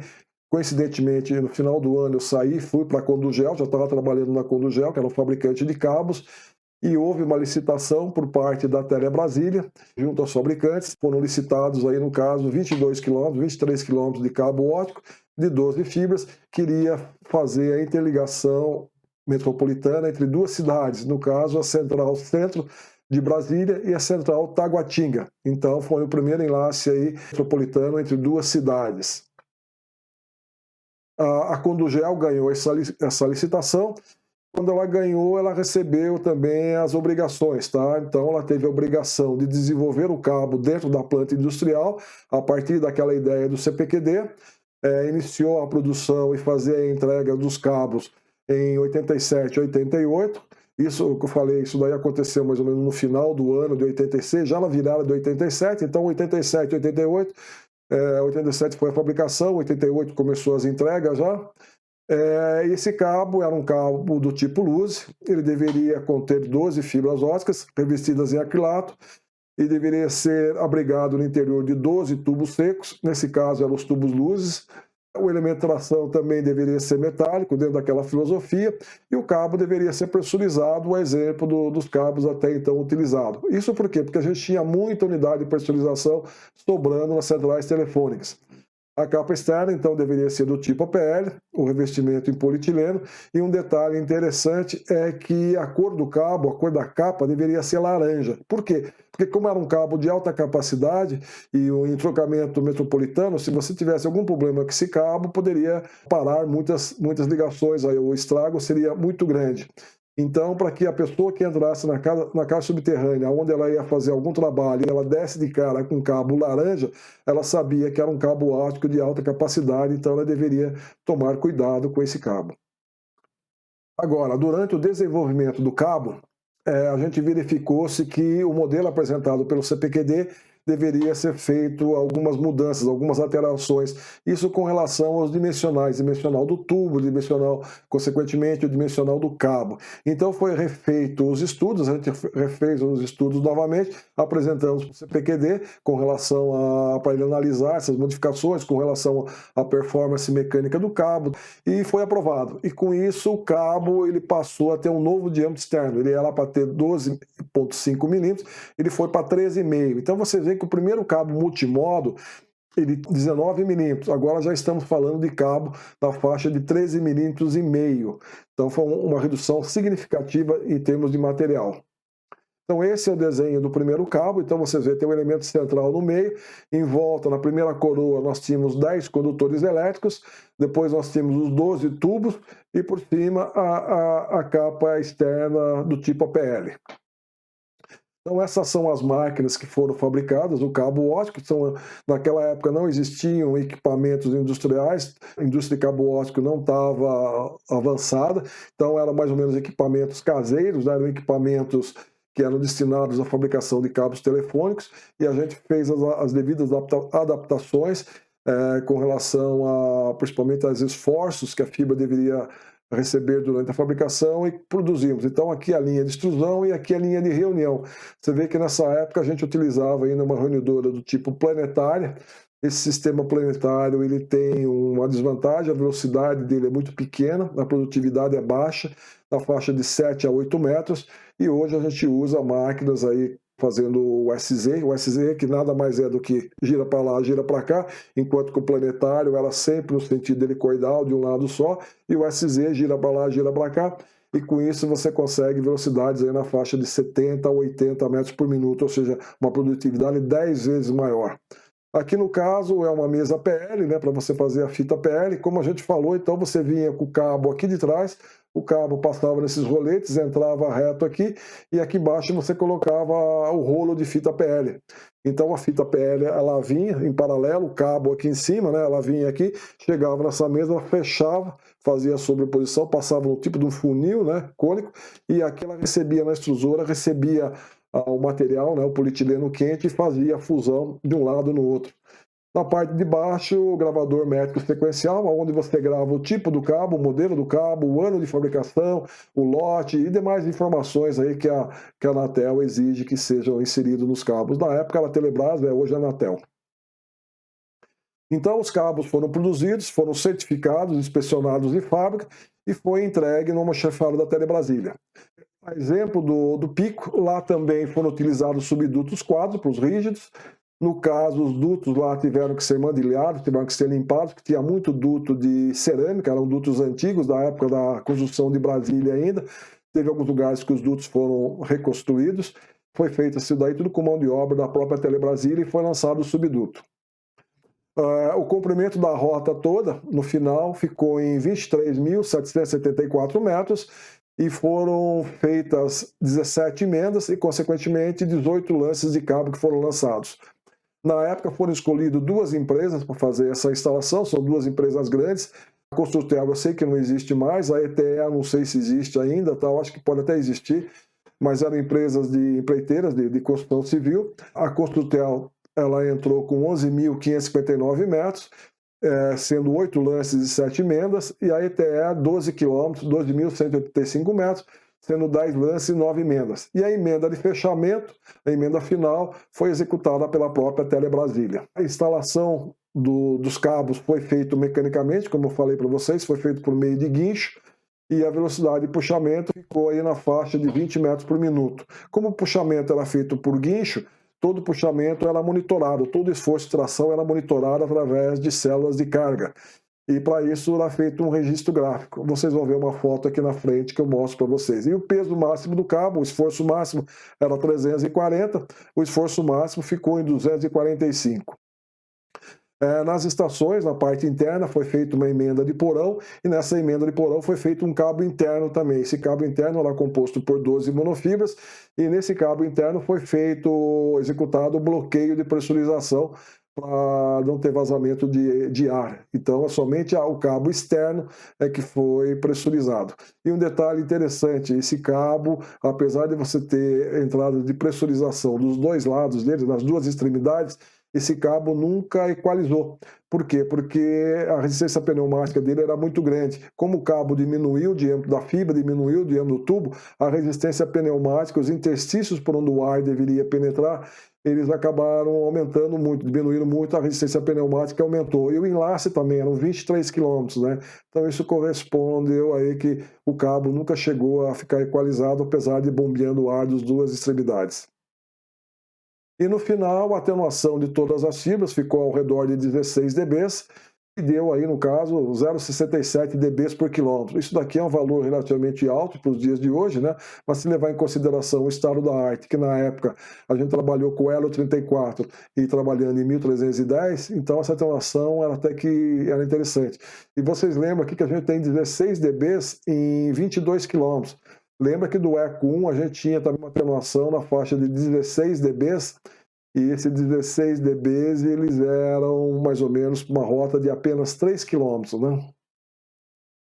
Agora vocês vão ver o projeto do cabo, como eu falei, era um elemento central de aço revestido, em volta você tinha aí os 10 condutores, né? Porque a gente tinha uma série de pressostatos, você vê que a quantidade era muito grande, então aqueles apenas 4 que eram os que eram utilizados no cabo multimodo não iam ser suficientes, a gente colocou aqui 10 condutores. Por cima, a gente tinha novamente a sequência de um tubo verde, que é o piloto, o amarelo direcional, e na sequência os 10 tubos brancos. E no caso aqui, o material utilizado era o PBT, já estávamos utilizando o PBT, que é o material utilizado até então, que é o polibutileno terefitalato, e na cor natural, o PBT já é branco. A fibra ótica era uma fibra ótica com acrilato, né? Monomodo, revestimento de acrilato, 250. Então nós tínhamos o cabo aqui que ficou com mais ou menos um diâmetro externo de 13,5 e o peso dele, ou a massa dele, propriamente dito, ficou em 170 quilos por quilômetro. Aqui algumas detalhes da instalação, o desenrolamento das bobinas em campo, né? Então a bobina foi posicionada sobre a caixa, o pessoal ia orientando e ia guiando o cabo na entrada. Aqui um detalhe da gravação, então você tem o nome Condugel SA, o ano de fabricação, 1988, o nome do cabo, que era CFO, cabo de fibras óticas, capa PL 12SM, SM de fibra monomodo 12. E hoje esse cabo aqui, se fosse o nome dele correto, seria CFOA, cabo de fibra ótica acrilato, SM de monomodo, APL 12, né? FC APL 12. Mas naquela época a gente deu esse nome de CFO APL 12SM. Aqui a marcação métrica sequencial, né? Cada marca de metro tem a marcação. Os detalhes, né? E o interessante é que naquela época o cabo ele vinha de fábrica, a ponta interna vinha com capuz, esse capuz tinha um bico de pressurização e o cabo era instalado pressurizado. Na outra extremidade você tinha uma cabeça de puxamento, era um dispositivo que era preso, parafusado, ia estar rachado no arame de aço, um capuz termocontrátil que dava vedação, e aqui a montagem do distorcedor na ponta do cabo e do outro lado o cabo de aço. Aqui vocês veem os dispositivos de guiamento que foram desenvolvidos para propiciar uma instalação segura, que os cabos fizessem uma curva aqui, se você levar em consideração, eles estão fazendo uma curva, tem um esforço da curvatura aliado ao esforço de puxamento. Então isso daqui era inserido entre a boca do duto e o duto através do sistema de parafuso, então eu chamo de boca de jacaré, você vinha, colocava e abria, né? Você abria a boca do dispositivo e ele grudava, ficava fixo na parede do duto, e nós tínhamos aqui o sistema de roldanas, né? De roldanas onde o cabo passava. Então isso tinha de um lado e uma caixa e do outro lado também. Então aqui vocês veem o subduto, detalhe do subduto e o cabo sendo passado num dos dutos aí. As placas comemorativas, aí, todo mundo queria fazer propaganda, no caso a ETE, na parte de baixo o pessoal da Construtel optou em utilizar um guincho mecânico, uma embreagem mecânica, né, embreagem normal, um guincho normal utilizado em cabo telefônico, e a ETE já foi um pouco mais longe, ela na época importou um guincho pneumático, que facilitava o trabalho de instalação. Como eu falei para vocês, aqui nós temos o monitor da célula de carga, a célula de carga. Aqui em cima, essa parte preta aqui, é onde você tinha a célula de carga, o dispositivo que ficava monitorando o esforço do guincho. Esse monitoramento era colocado no gráfico. Então aqui vocês olharem, vocês observam aqui que tem um gráfico que parece um eletrocardiograma, né? Então esse era o esforço de tração do cabo. Se ele aumentasse muito, a gente cancelava a instalação e verificava por que estava aumentando o esforço. E depois de instalado o cabo, foram feitos os testes de atenuação. Na época foi utilizado um ATDR, no caso 9950, da Laser Precision, que era um ATDR muito parrudo, era um ATDR grande. Você vê que essa parte de baixo é onde fica a fonte óptica, né, o laser, e aqui era feito os registros gráficos. Então você tinha a imagem, a curva de atenuação, né, a curva de atenuação, e aqui era feito o registro dessa curva do gráfico através de uma impressão em papel, impressão térmica. Então você já ficava com o registro da instalação e dos gráficos do cabo. Olá pessoal, só fazendo um break aqui na gravação do vídeo, na apresentação do vídeo. A gente estava falando sobre a implantação do primeiro cabo óptico monomodo no Brasil, que foi entre Brasília e Taguatinga, como eu acabei de colocar para vocês. Se vocês quiserem mais detalhes, no meu canal tem um vídeo histórico. Eu tenho a cópia desse vídeo em VHS e eu digitalizei e coloquei no meu canal.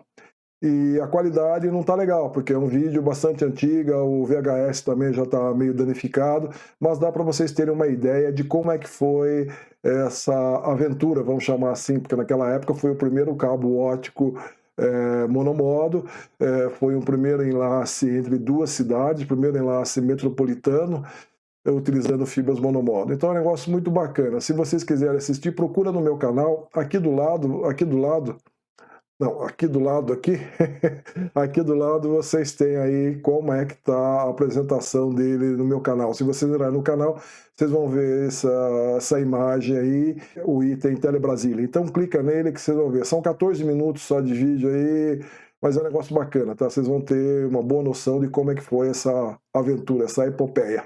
Valeu? E vamos lá, vamos continuar com a apresentação do cabo.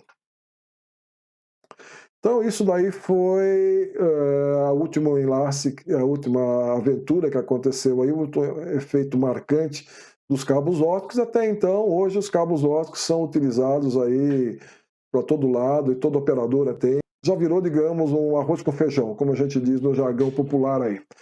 Agora, um outro fato que marcou as telecomunicações do Brasil foi em 1998. Em 1998 houve a privatização da Telebrás. E junto com a privatização foi criado o Plano Geral de Outorgas. O que é outorga? Outorga é o ato de você consentir, você atribuir, você conceder permissão para alguém. E no caso foi dada a empresa que ganhasse o leilão, ela ganhava a outorga, ela ganhava a concessão de poder explorar os serviços de telecomunicações. Para isso, ela recebia todo o ativo das companhias telecomunicações que existiam. Então, naquela época, o país ele tinha sido dividido, ele tinha, na verdade, o sistema Telebrás era composto por 27 operadoras estaduais, praticamente uma por estado.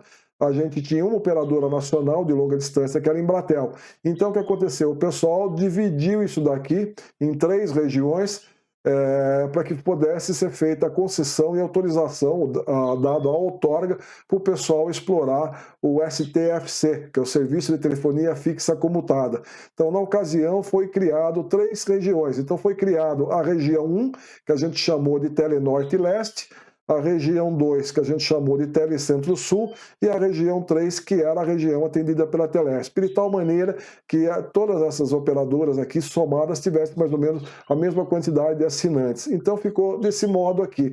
O Brasil foi dividido na região 1, que é essa região azul aqui, a região 2 ficou a região verde, e a região 3 ficou o estado de São Paulo sozinho aqui, que é em laranja. STFC, que é o Serviço de Telefonia Fixa Comutada, ele possui 2 modalidades. Ele possui a modalidade local e a modalidade de longa distância. E para isso ele foi licitado e foi privatizado, e houve a prestação de serviços em forma de 2 categorias. Isso foi em 98 e 99. Então foram criadas as concessionárias. As concessionárias eram as empresas do sistema Telebrás que foram privatizadas. Então, elas foram privatizadas em 98 e também, fora as empresas do sistema Telebrás, continua existindo ainda as empresas do Grupo Algar, as operadoras da CTBC, na antiga CTBC, que hoje são Algar, e a Sercontel, que opera, essa aqui opera na região de Minas, ali, o norte do estado de São Paulo também, a Sercontel na cidade de Londrina. A Sercontel foi privatizada alguns dias atrás aí. E elas possuem mais obrigações que as demais. Por quê? Porque elas receberam, elas eram uma empresa que era o sistema Telebrás, então elas têm a obrigação de atender todas as cidades, atender todas as localidades, a história do orelhão também. Então tem uma série de obrigações. Então elas carregam uma série de encargos bem maior do que as empresas que foram autorizadas. O que é as empresas autorizadas? As empresas autorizadas foram conhecidas como empresa espelho ou espelhinho, tá? Espelho porque as espelhos são as empresas maiores que começaram a concorrer com as concessionárias. E as espelhinhos eram empresas que foram criadas para atender regiões muito pequenas, às vezes uma determinada região, ou às vezes até mesmo apenas uma cidade. E essas empresas, elas não têm as mesmas obrigações, as mesmas atividades que necessitam serem prestadas pelas concessionárias. O serviço local, as ligações locais, lembra que a gente tinha a região 1. A região 1, que era a Telenorte e Leste, ela foi privatizada e recebeu o nome de Telemar. A região 3, que era a região da Telesp, ela foi privatizada e foi comprada pela Telefônica da Espanha. A região 2, que era ali a Telecentro Sul, ela foi privatizada e recebeu o nome de Brasil Telecom. Essas eram as empresas originais. Foi Telemar, Brasil Telecom e Telefônica. E daí foram criadas as empresas espelhos. Foi criada a Vesper, inicialmente no leilão ela participou como Cambra, que era um consórcio Canadá-Brasil, onde existia a participação da Bell Canadá como empresa operadora e também dos fundos de pensão. Então a Vesper foi criada, foi inicialmente com o Cambra, ela ganhou, depois mudou para a Vesper SA e ela recebeu em 99 autorização para trabalhar como empresa espelho na região 1, que era da Telemar. E ao mesmo tempo ela tinha uma outra empresa, outro consórcio, que era chamado de Vesper São Paulo, aquela Vesper SA, aquela Vesper São Paulo, que recebeu autorização para trabalhar na região 3, que era a região da Telefônica. Eram duas empresas distintas, apesar de ter mais ou menos o mesmo nome e a mesma participação acionária, os mesmos sócios, vou chamar assim. E posteriormente, em 2003, a Vesper ela foi comprada pela Embratel. Então a Embratel, que era uma empresa de longa distância, só podia operar em longa distância, com a compra da Vesper, ela começou também a operar em ligações locais. Aí já começa a salada, tá vendo? A salada das empresas. E para a região 2, que era Brasil Telecom, foi criada a GVT, que era a empresa espelho. Então a GVT ela foi criada para ser espelho da Brasil Telecom na região 2. E ela sobreviveu aí, ela começou a trabalhar em 2000, ela foi implantada em 2000, e em 2015 ela foi comprada pela Telefônica. E nisso ela já tinha participação não somente na região 2, mas na região 1 também. Ela já atendia praticamente o Brasil todo. Agora, de longa distância, a gente tinha a Embratel. Lembra que falou que tinha a Embratel, que era uma empresa de longa distância. E ela era a concessionária. E a empresa autorizada, no caso, foi a Intelig. Então a Intelig recebeu autorização para trabalhar como empresa espelho. E ela fez aí a implantação de muitos backbones ao longo de sua vida aí. E um detalhe curioso, em 2009, a Intelig foi comprada pela TIM. Então hoje, a TIM, que é uma operadora de celular, ela tem uma empresa de longa distância, de backbones, que é a Intelig. E do mesmo modo, a Embratel, em 2015, que já era dona da Vesper, foi incorporada pela Claro. A Claro, que era uma empresa de celular. Então vocês veem que o negócio acabou virando uma sopa de letrinha, uma sopa de empresas, e para quem não conhece, fica difícil entender o que aconteceu. Então, para resumir, nós ficamos dessa maneira. A gente tem as empresas concessionárias, nós temos as empresas autorizadas, que são as empresas espelho. Então, foi criada na região 1, a Telenorte e Leste, na região 2 foi criada a Telecentro Sul e a região 3, que é a Telesp. E de longa distância ficou a Embratel. E tínhamos também as empresas independentes. Então, na época da privatização, ficou dessa maneira. Na região 1 ficou atuando a Telemar, na região 2 a Brasil Telecom, na região 3 a Telefônica, a Embratel continuava na longa distância, e a CTBC e a Sercontel são as empresas independentes que não faziam parte do sistema Telebrás e, consequentemente, não foram privatizadas. E as empresas autorizadas foi a Vesper SA, que se tornou Vesper depois, única Vesper, a GVT na região 2, a Vesper SA, a Vesper São Paulo, que ficou espelho da Telefônica, e a Intelig, que foi a empresa espelho da Embratel. E como é que nós estamos hoje? O que aconteceu? Primeiramente, nós tivemos a fusão da Telemar com a Brasil Telecom, e hoje nós temos a Oi.